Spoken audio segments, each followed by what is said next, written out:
धुळ्यामधील शिंदखेडा तालुक्यामध्ये मुसळधार पावसाने हजेरी लावली आहे। शेतामध्ये पावसाचं पाणी साचल्यामुळे पिकांचं मोठ्या प्रमाणामध्ये नुकसान झालेलं आहे आणि त्याचाच आढावा घेतलाय आमचे प्रतिनिधी भूषण चिंचोरे यांनी। बघूया।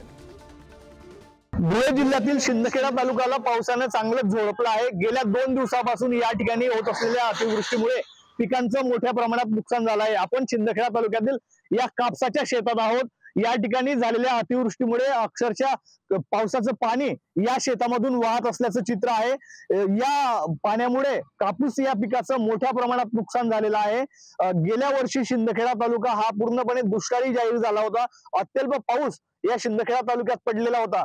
गेल्या वर्षी दुष्काळामुळे या ठिकाणच्या शेतकऱ्यांचं कंबरडं मोडलं होतं। मात्र यावर्षी झालेल्या अतिवृष्टीमुळे पुन्हा एकदा या ठिकाणचा शेतकरी संकटात सापडलेला आहे। या पावसामुळे अतिवृष्टीमुळे मोठ्या प्रमाणात पिकांचं नुकसान झालेलं आहे। कापूस असेल, मका असेल, तसंच इतर पिकांचंही मोठ्या प्रमाणात नुकसान जे आहे ते झालेलं आहे। त्यामुळे सरकारने तात्काळ पंचनामे पूर्ण करावेत व नुकसान भरपाई द्यावी अशीच मागणी या ठिकाणच्या शेतकऱ्यांकडून होत आहे। भूषण चिंचोरे, पुढारी न्यूज, धुळे।